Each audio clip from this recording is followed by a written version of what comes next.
Good morning students. मैं S Kumar the school of mathematics में आप सभी को फिर से स्वागत करता हूं। आई होप कि आप लोगों का ये प्रीवियस वीडियो बहुत अच्छा लगा होगा, कॉन्सेप्ट भी समझ में आया होगा। आज फिर हम न्यू वीडियो के साथ उपस्थित हुए हैं आप लोगों के सामने।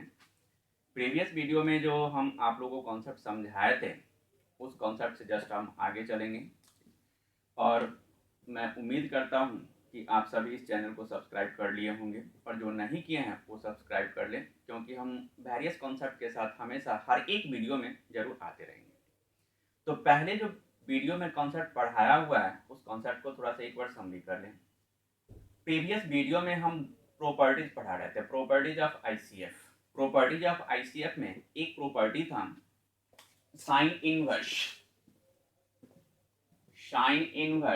Sign x is equal to x. Condition भी अप्लाई किए थे। ये फर्स्ट टाइप का प्रॉपर्टी था, sine inverse sine x is equal to x, और यहाँ पर कंडीशन अप्लाई किया गया था -π/2 से +π/2 के बीच में। Similarly cos inverse cos x is equal to x, tan inverse tan x is equal to x, sec inverse sec x is equal to x, cosec inverse cosec x is equal to x. इस type का property था। दूसरा property हम ये लिए थे, अगर यह इनवर्स जैसे sine inverse sine x is equal to x, यह इनवर्स ब्रैकेट से पहले है, अगर यही इनवर्स ब्रैकेट के अंदर वाले साइन में हो जाए, sine inverse x is equal to x, तो इस केस में भी एक्स के बराबर ही होगा। और ये सेकंड टाइप का प्रॉपर्टी हम आप लोग को समझाए थे। आज क्या करना है, ये जो सेकंड टाइप का प्रॉपर्टीज है इसको एक्सप्लेन करना है, क्या वाकई में ऐसा होगा या नहीं, अगर होगा तो कैसे होगा। तो एक्सप्लेनेशन देखते हैं। सेकंड प्रॉपर्टीज के फर्स्ट एक्सप्लेनेशन, एक एक्सप्लेनेशन आप लोगों को समझाते हैं, अदर एक्सप्लेनेशन आप लोग खुद कर सकते हैं।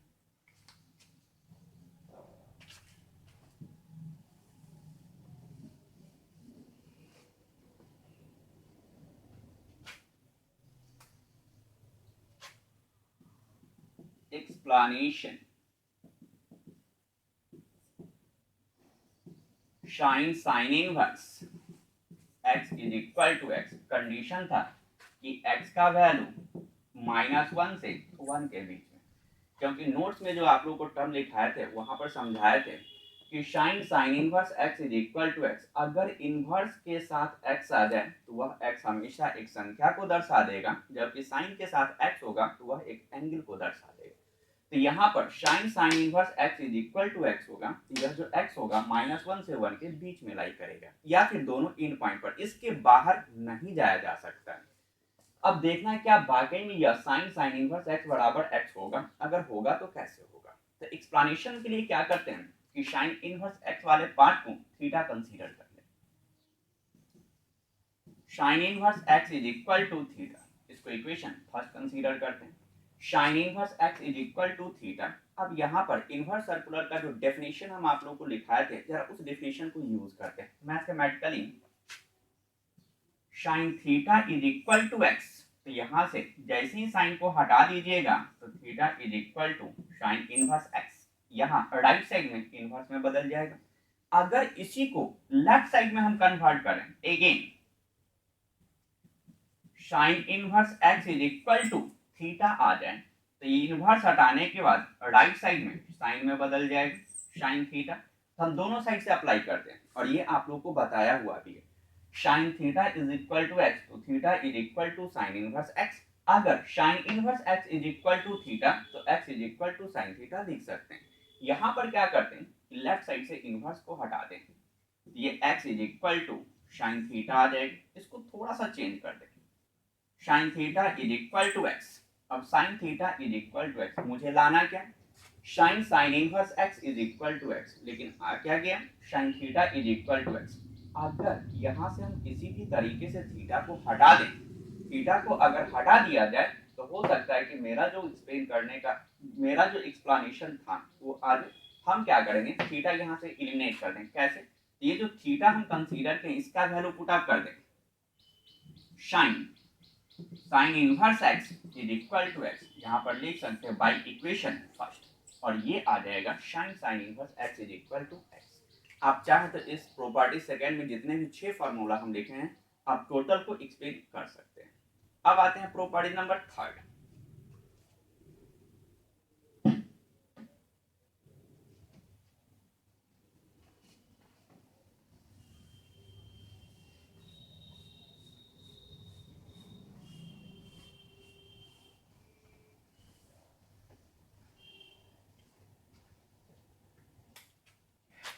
प्रॉपर्टीज नंबर थर्ड आ जाए, थर्ड का first,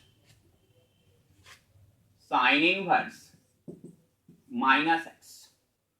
sine inverse minus x, यहां से माइनस को अगर हटाना पड़े तो माइनस को हटा दीजिए, माइनस को डायरेक्ट इससे पहले लिखिए, minus sine inverse x, sine inverse minus x, sine inverse minus x. अगर इस नंबर से माइनस को हटाना पड़े तो इस माइनस को डायरेक्ट इस नंबर इससे पहले आप लिख दीजिए माइनस साइन इनवर्स एक्स, लेकिन कंडीशन आ जाएगा कि एक्स का वैल्यू -1 से 1 के बीच में होना चाहिए, या दोनों इन पॉइंट पर, इसके बाहर नहीं। दूसरा, अगर कॉस इनवर्स माइनस एक्स आ जाए, यहां से हमें माइनस को हटाना पड़े तो माइनस को हटा दीजिए, लेकिन इसमें pi minus cos inverse x लिखिए, pi minus cos inverse x, condition वही होगा -1 से 1 के बीच में। Point number third, tan inverse minus x, यहां से माइनस को हटा दी, फिर से minus tan inverse x, condition minus infinity से प्लस इंफिनिटी के बीच में। Point number four, cot inverse minus x, अगर कॉट इनवर्स माइनस एक्स से माइनस को हटाना पड़े तो जिस तरीके से कॉस इनवर्स में आप माइनस को हटाएं, same to same pattern apply कीजिए, minus cot inverse x, minus infinity से प्लस इंफिनिटी के बीच में। Point number five, sec inverse minus x, अगर सेक इनवर्स में माइनस आ जाए तो यहां से माइनस को हटाना है, तो जिस टाइप से आप कॉस इनवर्स से माइनस को हटाए हैं, same to same type sec inverse से अप्लाई कीजिए। Pi minus sec inverse x, लेकिन एक्स पर कंडीशन होगा कि एक्स का वैल्यू -1 के इक्वल या छोटा एंड 1 के इक्वल या बड़ा। पॉइंट नंबर 6 आ जाए, कॉसेक इनवर्स माइनस एक्स, तो यहां पर minus cosec inverse x, condition less than equal to -1 and x greater than equal to +1। ये प्रॉपर्टी नंबर थर्ड। अब इस प्रॉपर्टीज को अगेन समझिए।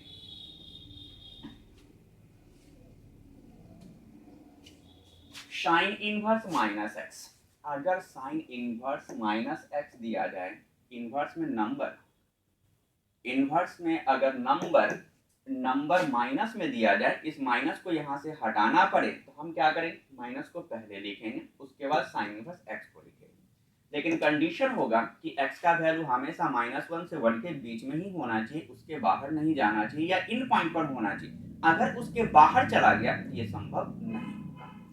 कॉस इनवर्स माइनस एक्स से अगर आप माइनस यहां से हटा दीजिएगा तो माइनस हटाने के लिए पाई माइनस कॉस इनवर्स एक्स लिखना पड़ेगा, और x का जो कंडीशन होगा वह भी -1 से 1 के बीच में होगा, या फिर इन पॉइंट पर होगा।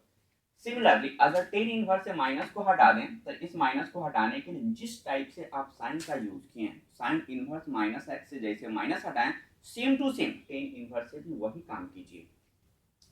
टेन इनवर्स माइनस एक्स तो माइनस टेन इनवर्स एक्स आ जाएगा, कंडीशन होगा कि माइनस इंफिनिटी से प्लस इंफिनिटी के बीच में। कॉट इनवर्स माइनस एक्स, यहाँ पर माइनस हटाइएगा कॉट से तो pi minus cot inverse x आ जाएगा, कंडीशन होगा माइनस इंफिनिटी से प्लस इंफिनिटी के बीच में। और सेक इनवर्स माइनस एक्स से अगर माइनस हटा दें तो इसका रूल एकदम कॉस के जैसा अप्लाई होगा, जिस प्रकार से कॉस में हम माइनस हटाते हैं, सेम टू सेम सेक में वही काम कीजिएगा, pi minus sec inverse x, और एक्स का जो कंडीशन है -1 के इक्वल या छोटा, 1 के इक्वल या बड़ा। कॉसेक इनवर्स से अगर माइनस हटा दें, कॉसेक इनवर्स माइनस एक्स से माइनस हटा दें तो माइनस कॉसेक इनवर्स एक्स, और एक्स का वैल्यू -1 के इक्वल या छोटा, 1 के इक्वल या बड़ा। अब इसको याद कैसे रखिएगा, जिस टाइप से साइन में आप माइनस हटाएं उसी टाइप से टेन और उसका उल्टा साइन का कॉसेक, ये तीनों एक ही जैसा बिहेव करेगा। अगर हम कॉस की बात करें तो कॉस से जैसे माइनस हटाए हैं उसी टाइप से कॉट होगा, और उसी टाइप से सेक भी चला जाएगा। तो यहाँ पर sine inverse minus x, cos inverse minus x, ये दो याद रखिए, और दोनों को याद रखने के बाद अदर जो आगे का फॉर्मूला है, जैसा साइन होगा उसी टाइप से टेन होगा, उसी टाइप से कॉसेक होगा, और जिस टाइप से कॉस का होगा माइनस हटाने में उसी टाइप से कॉट, और उसका कॉस का जो उल्टा है सेक, उसी टाइप से बिहेव करेगा। अब देखते हैं क्या वाकई में साइन इनवर्स माइनस एक्स से माइनस हटाने पर माइनस साइन इनवर्स एक्स होगा, यही फॉर्मूला क्यों हुआ। कोई दूसरा फॉर्मूला क्यों नहीं आ गया? यहाँ पर प्लस हो जाता साइन इनवर्स एक्स, या फिर pi minus sine inverse x होता, जिस तरीके से हम कॉस में हम अप्लाई किए। आखिर क्या रीजन है कि साइन इनवर्स माइनस एक्स से अगर हम माइनस को हटा दें तो यहाँ पर माइनस साइन इनवर्स एक्स ही होगा, और कॉस इनवर्स माइनस एक्स से माइनस को हम हटा दिए तो pi minus cos inverse x ही क्यों हुआ? यहाँ पर माइनस कॉस इनवर्स एक्स हो जाना चाहिए, या फिर कॉस इनवर्स एक्स होना चाहिए, पाई प्लस कॉस इनवर्स होना चाहिए, लेकिन पाई माइनस ही कॉस इनवर्स क्यों हुआ?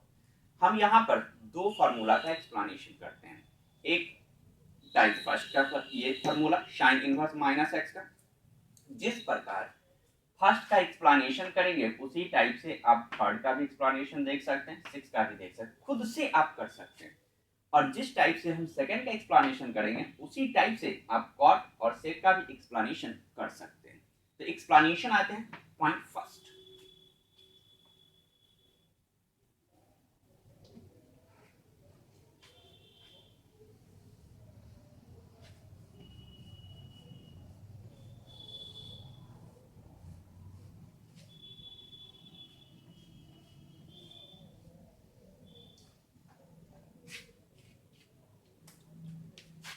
Explanation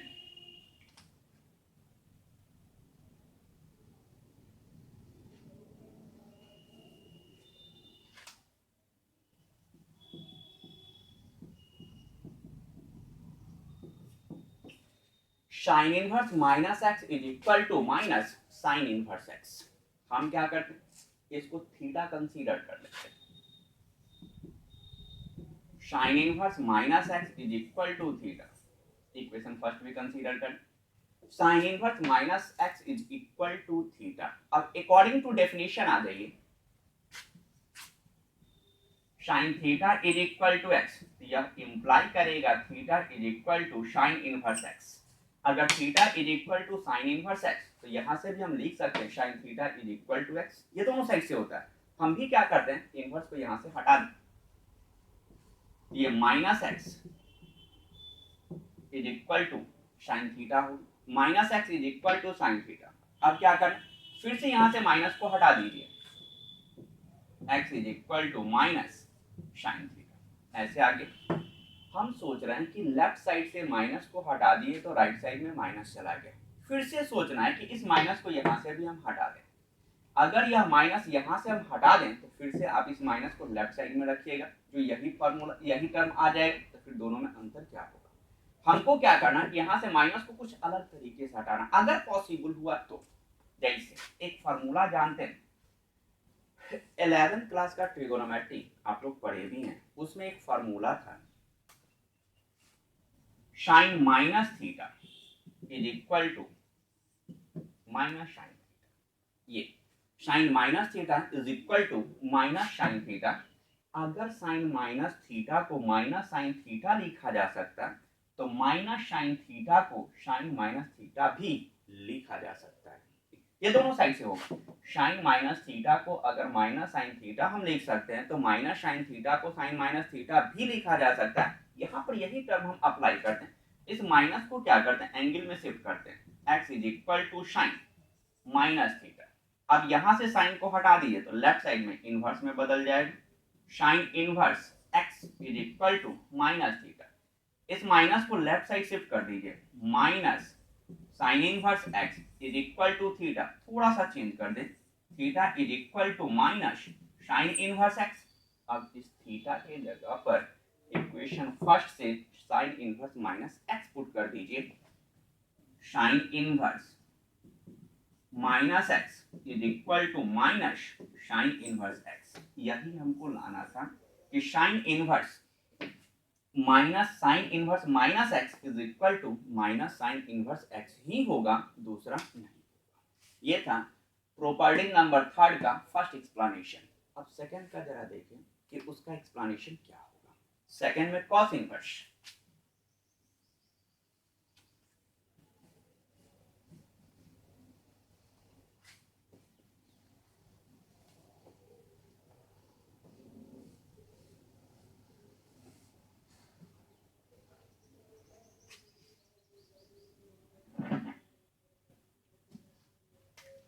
explanation second, cos inverse minus x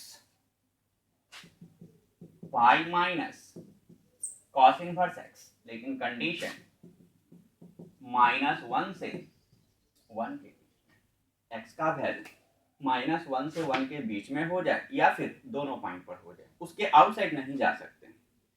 अब देखना है क्या वाकई में cos inverse minus x is equal to pi minus cos inverse x ही होगा। क्या रीजन है यहाँ पर कि पाई माइनस का साइन हम अप्लाई करते हैं। कंसीडर कर ले theta, cos inverse minus x is equal to theta, equation first, inverse यहाँ से हटा दीजिए, माइनस एक्स cos थीटा, इस माइनस को राइट साइड ले जाए, x is equal to minus cos theta. फिर से वही काम कीजिए, यहां से भी माइनस को हटा दीजिए। अब कैसे हटाइएगा, यहां से माइनस को हटाना है तो आप सोचिएगा फिर से लेफ्ट साइड में हम रख दें। लेफ्ट साइड में अगर माइनस को रखें तो फिर से यही स्टेप आ जाएगा, तो फिर हमको बेनिफिट क्या होगा, यहां से माइनस को हटाने के लिए एक फार्मूला हम यूज करते हैं, 11th के ही ट्रिगोनोमेट्री का फार्मूला। हम जानते हैं कि cos pi minus theta is equal to minus cos theta, minus cos theta होता है, cos pi minus theta is equal to minus cos theta. ऐसे अगर हम इस माइनस cos थीटा को लिखना चाहें तो cos पाई माइनस थीटा लिख सकते हैं। रीजन कि cos pi minus theta is equal to minus cos theta. लेकिन एक कॉन्सेप्ट यहाँ पर भी जरूर उठेगा, क्वेश्चन आपके मन में जरूर आएगा कि cos pi minus theta is equal to minus cos theta होता है, क्या बाकी में इसी फार्मूला में माइनस होता है। एक और फार्मूला होता है cos पाई प्लस थीटा, अगर हम अप्लाई कर दें cos पाई प्लस थीटा, इसको भी लिखा जा सकता है माइनस cos थीटा। ये दोनों फार्मूला में माइनस होता है, और भी हम कई एंगल को चेंज अगर करेंगे तो वहां पर भी माइनस आ जाएगा। cos pi minus theta minus cos theta होगा, cos pi plus theta minus cos theta होगा। अगर आप cos 3 पाई माइनस या प्लस कीजिएगा तो उस केस में भी माइनस cos थीटा होगा। तो आखिर देखा जी कि दोनों में से अगर इसी दोनों पर हम डिस्कस करें तो दोनों में से कौन सा फार्मूला हम यूज करें। माइनस cos थीटा को हटाने के लिए cos पाई माइनस थीटा का फार्मूला अप्लाई करें या cos पाई प्लस थीटा का फार्मूला अप्लाई करें। हम क्या करते हैं, पहले एक पर डिस्कस कर लेते हैं, उसके बाद फिर दूसरा पर देखेंगे दूसरा पर भी होगा या नहीं। अगर नहीं होगा तो क्या कारण हो सकता है, कोई ना कोई रीजन जरूर होगा जिस वजह से वो सुइटेबल नहीं होगा। हम पहले cos पाई माइनस थीटा को देखते हैं। x is equal to minus cos theta है, तो माइनस cos थीटा को हटाने के लिए cos पाई माइनस थीटा लिखिए, cos पाई माइनस थीटा, यहां से cos को हटा दीजिए, cos इनवर्स x पाई माइनस थीटा लिखा जा सकता है। इस थीटा को आप लेफ्ट साइड शिफ्ट कर दीजिए और cos इनवर्स को राइट साइड शिफ्ट कर दीजिए। Theta is equal to pi minus cos inverse x। अब इस थीटा के जगह पर इक्वेशन फर्स्ट जो आप माने हैं, कंसीडर किए हैं, उसको पुट अप कर दीजिए, cos inverse minus x is equal to pi minus cos inverse x। ये फार्मूला का प्रूफ है, cos inverse minus x is equal to pi minus cos inverse x। अब मुझे देखना है कि cos पाई माइनस x हम यूज किए, ये आ गया रिजल्ट जो मुझे चाहिए, pi minus cos inverse x हम ले लिए।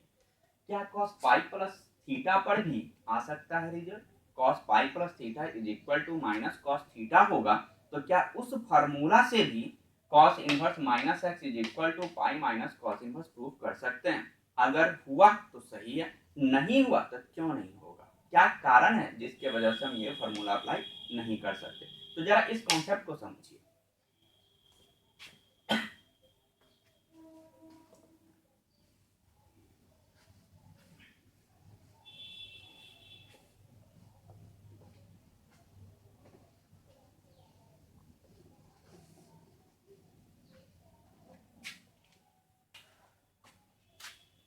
हम प्रॉपर्टीज में लिखे थे cos inverse cos x,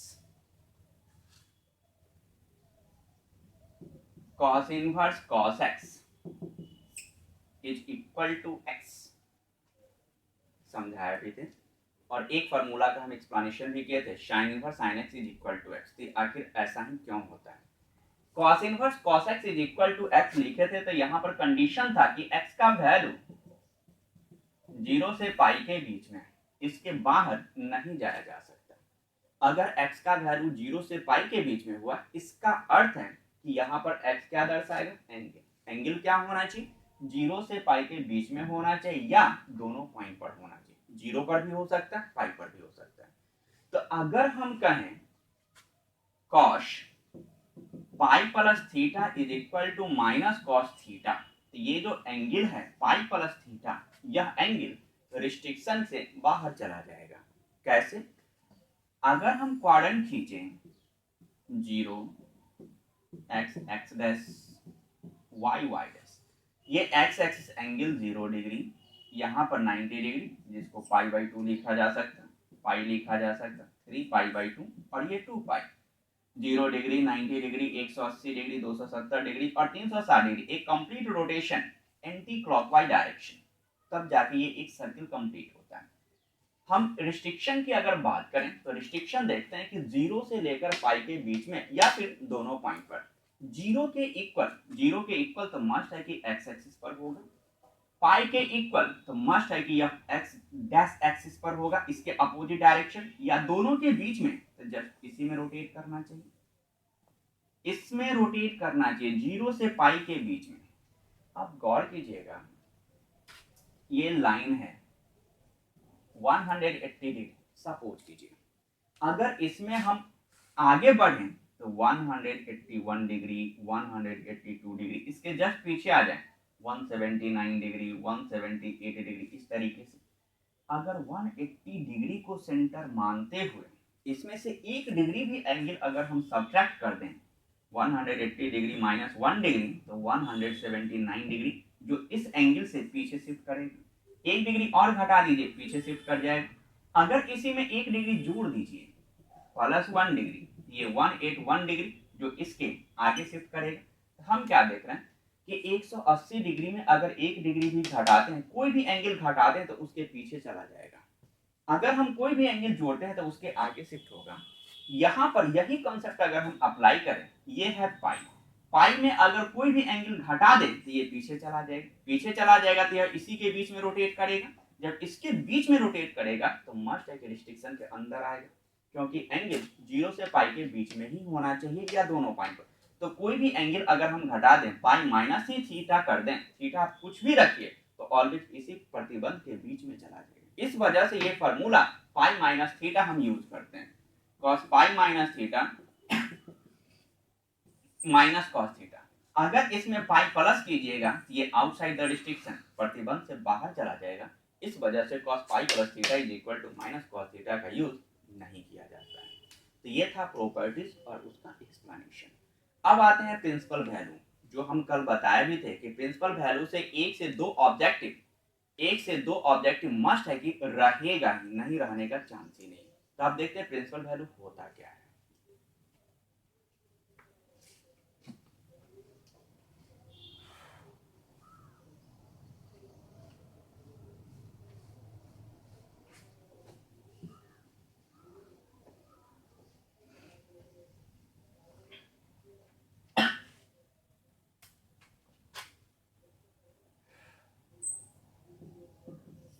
principal value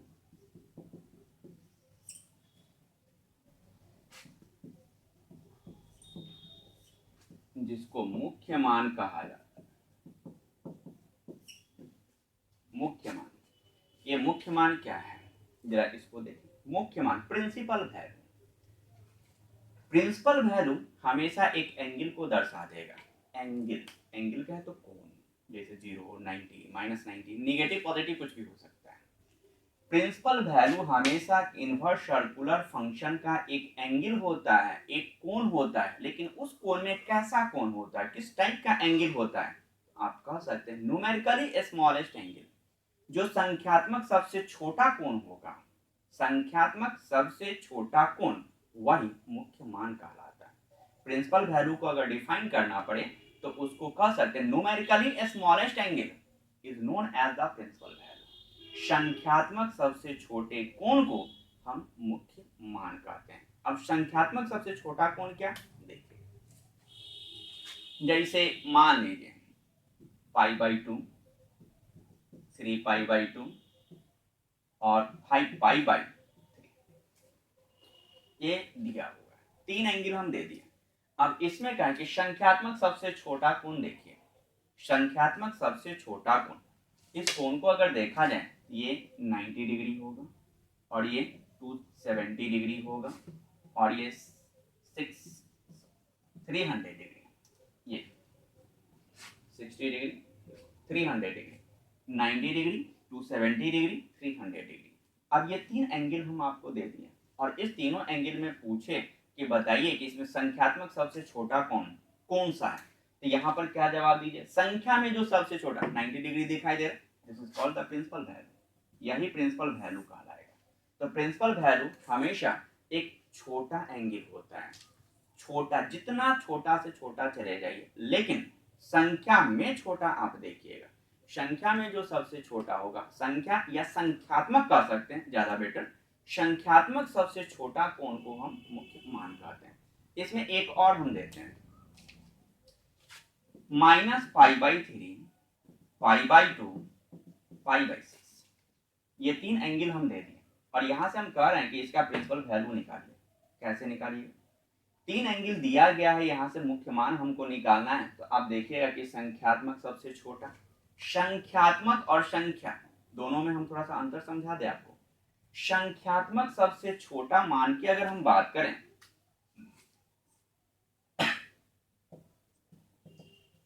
संख्यात्मक सबसे छोटा, इसका मीनिंग होगा कि परिमाण में जो सबसे छोटा हो, परिमाण में सबसे छोटा, जिसको हम यह भी कह सकते हैं जिसका मैग्नीट्यूड छोटा हो, उसको संख्यात्मक सबसे छोटा कह सकते हैं। और एक हो जाएगा संख्या में सबसे छोटा, संख्या में सबसे छोटा, दोनों में अंतर है, इस वर्ड को जरा समझिए।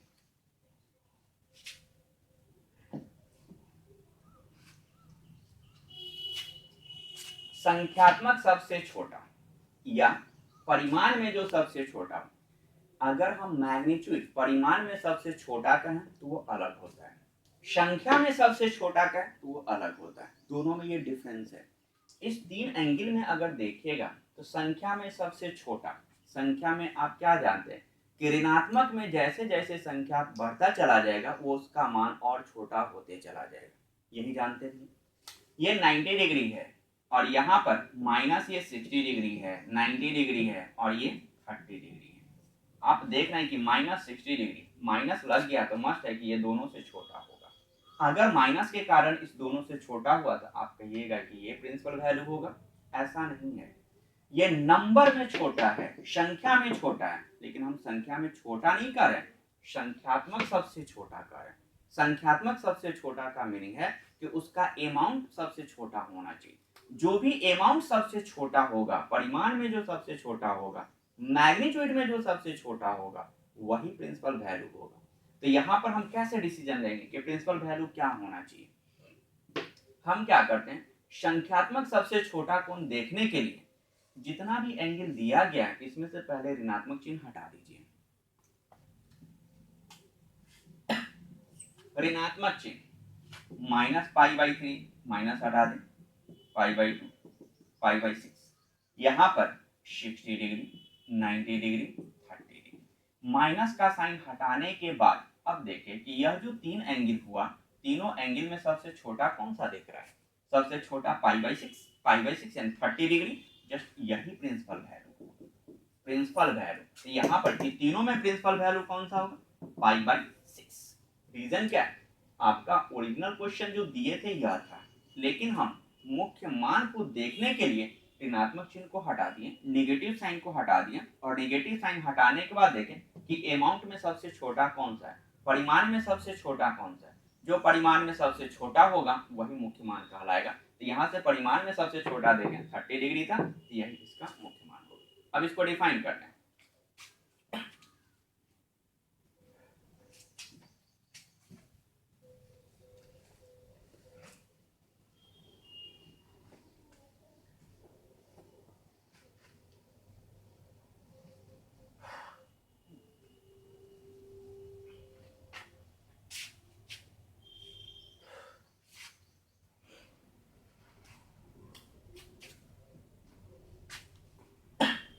numerically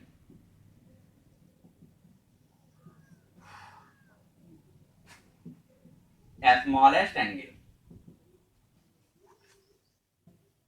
is called the principal value.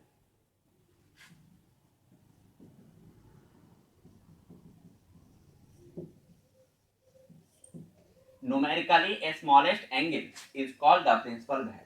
या आप ऐसे लिख सकते संख्यात्मक सबसे छोटा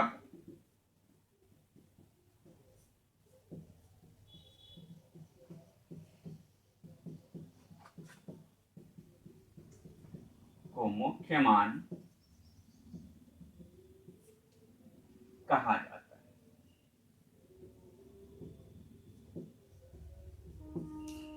या संख्यात्मक सबसे छोटा कोण को मुख्य मान कहा जाता है। Numerically smallest angle is called the principal value. अब संख्यात्मक सबसे छोटा कोण एज फॉर एग्जांपल 5/2, 5/3, 5/6। इसमें सबसे छोटा देखें, सबसे छोटा। अब यहां पर डिसीजन लेना है 5/2, 5/3, 5/6। ये 90 डिग्री, 60 डिग्री, 30 डिग्री। सबसे छोटा कौन सा? 5/6। 5/6 तो ये principal value, principal value. Second आ जाए -5/2, 5/3, -5/2, 0, 5/3। अब इसमें देखना है न्यूमेरिकली स्मॉलेस्ट, तो न्यूमेरिकली स्मॉलेस्ट के लिए माइनस साइन है, तो माइनस को साइन हटा दीजिए पहले। परिमाण में सबसे छोटा देखिए 0, प्रिंसिपल वैल्यू।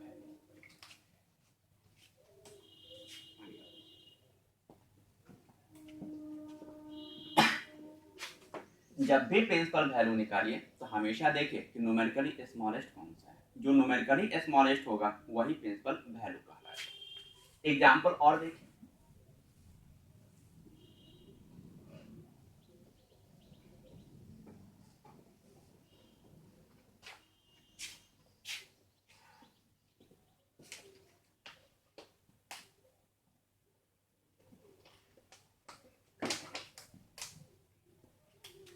एग्जांपल नंबर 3,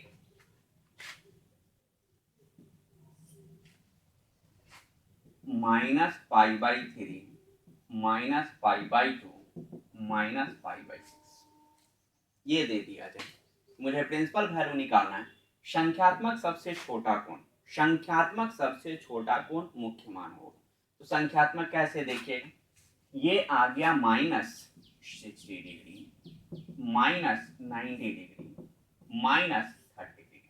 तो आप यहाँ पर संख्या में सबसे छोटा देखते हैं तो संख्या में सबसे छोटा आपको दिखेगा -90 डिग्री, क्योंकि जिसका अमाउंट बड़ा होगा, नेगेटिव साइन होगा, तो वह मान उतना ही छोटा होगा।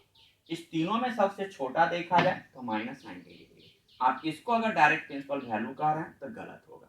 हम क्या करेंगे, संख्यात्मक सबसे छोटा चाहिए, तो संख्यात्मक सबसे छोटा देखने के लिए क्या करें, फर्स्ट ऑफ ऑल इस माइनस को हटा दीजिए। माइनस को हटा देते हैं, 5/3, 5/2, 5/6। अब इस अमाउंट में सबसे छोटा देखिए, अमाउंट में सबसे छोटा 60 डिग्री, 90 डिग्री, 30 डिग्री। अब तीनों में सबसे छोटा कौन सा दिख रहा है, 30 डिग्री। जो अमाउंट में सबसे छोटा है यही प्रिंसिपल वैल्यू होगा। लेकिन प्रिंसिपल वैल्यू आप +30 डिग्री नहीं, क्वेश्चन अगर निगेटिव साइन के साथ दिया हुआ है तो वही चिन्ह के साथ आप प्रिंसिपल वैल्यू रखें। यहाँ पर हम कह सकते हैं यह प्रिंसिपल वैल्यू होगा। हम अमाउंट देखने के लिए, परिमाण देखने के लिए ऋणात्मक चिन्ह को हटा दिए, परिमाण देखने के लिए ऋणात्मक चिन्ह को हटा दिए। इससे एक बेनिफिट हुआ कि अमाउंट में कौन सबसे छोटा है वो पता चल गया। लेकिन उसका जो प्रॉपर साइन होगा उस प्रॉपर साइन के साथ मुझे प्रिंसिपल वैल्यू लिखना है। यहाँ पर प्रिंसिपल वैल्यू इसके लिए तीनों केस में -5/6 होगा।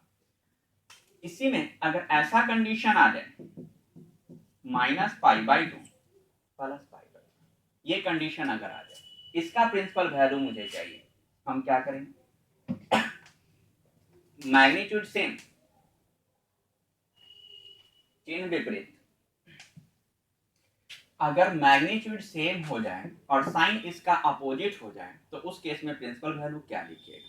तो जिस टाइप से ऊपर के एग्जाम्पल में हम आपको बताएं कि संख्यात्मक सबसे छोटा देखने के लिए आप पहले ऋणात्मक चिन्ह को हटा दें, तो ऋणात्मक चिन्ह को अगर यहां से भी हम हटा दें, पाई बाई टू, यहाँ पर 90 डिग्री, यहाँ पर भी 90 डिग्री, अब दोनों का दोनों सेम एंगल आ गया, 90 डिग्री 90 डिग्री। अब इसमें से किसको प्रिंसिपल वैल्यू हम इंडिकेट करें। यहाँ पर देखना आसान था कि तीनों में ऋणात्मक चिन्ह था, ऋणात्मक चिन्ह को हटा दिए, नेगेटिव साइन को हटा दिए, नेगेटिव साइन को हटाने के बाद मुझे ये पता चल गया कि आखिर इसका मैग्नीट्यूड में सबसे छोटा कौन सा है। यहाँ पर भी अगर वही कॉन्सेप्ट अप्लाई करते हैं तो -π/2 +π/2 है, दोनों से माइनस को हटा दिए तो यहाँ पर दोनों का दोनों 90 डिग्री आ गया। अगर दोनों का दोनों 90 डिग्री है तो इसमें हमको छोटा कौन सा होगा ये पता नहीं चल रहा। तो इस परिस्थिति में आप प्रिंसिपल वैल्यू के लिए क्या कीजिएगा, तो यहाँ पर मुझे देखना है कि अगर एक -90 डिग्री और दूसरा +90 डिग्री है तो इस केस में क्या करें, पॉजिटिव वाले पार्ट को हम प्रिंसिपल वैल्यू इंडिकेट करें। तो पॉजिटिव वाले पार्ट को प्रिंसिपल वैल्यू, तो यहाँ पर प्रिंसिपल वैल्यू कौन सा होगा, ये π/2 इसका प्रिंसिपल वैल्यू। अगर मैग्नीट्यूड सेम हो जाए, साइन अपोजिट हो जाए तो पॉजिटिव वाले पार्ट को हमेशा प्रिंसिपल वैल्यू कहा जाएगा। ये था प्रिंसिपल वैल्यू। अब इसका कुछ कंडीशन देखें कि हर एक इनवर्स सर्कुलर के लिए प्रिंसिपल वैल्यू अलग अलग होगा।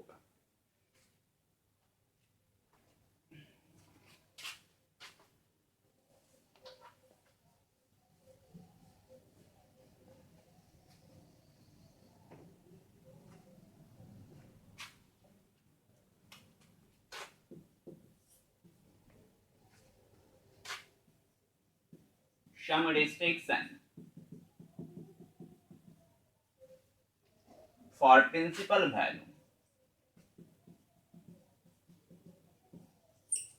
some restriction for principal value,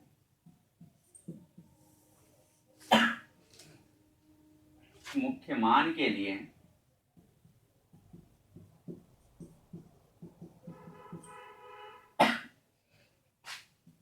कुछ प्रतिबंध।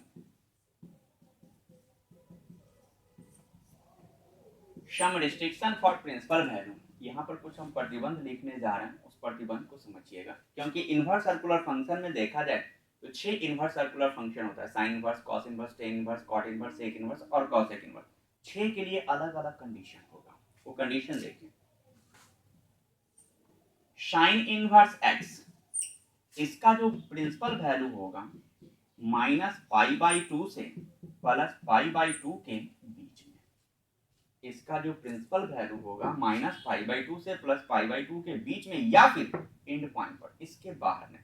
इसके बाहर का कोई भी एंगल ले लीजिए, वो प्रिंसिपल वैल्यू कभी भी नहीं दर्शाएगा। वो वैल्यू होगा लेकिन वह एक जनरल वैल्यू को दर्शा देगा।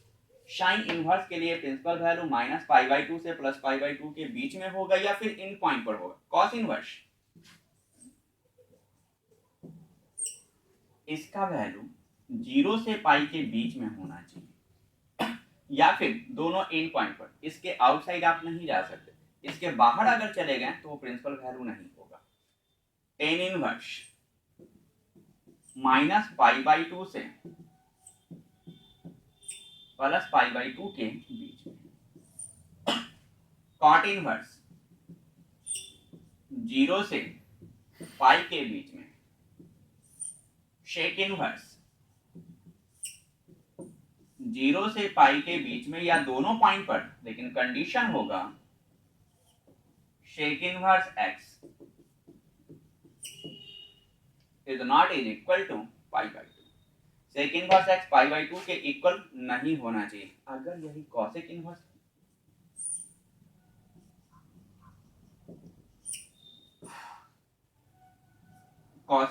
एक्स, जहां पर साइन, लेकिन condition cosec inverse x is not is equal to cosec inverse x का प्रिंसिपल वैल्यू -π/2 से +π/2 के बीच में या इन पॉइंट पर, लेकिन कॉसेक इनवर्स एक्स 0 के बराबर नहीं रहना चाहिए। तो जब भी हम इनवर्स सर्कुलर का इसमें से कोई भी इनवर्स सर्कुलर फंक्शन दे दिया जाए, अगर मुझे प्रिंसिपल वैल्यू निकालना हो तो जस्ट इस कंडीशन को देखते हुए, अगर कंडीशन के बाहर चला गया तो उसको प्रिंसिपल वैल्यू नहीं कहा जा सकता। वो वैल्यू होगा लेकिन वो एक जनरल वैल्यू होगा।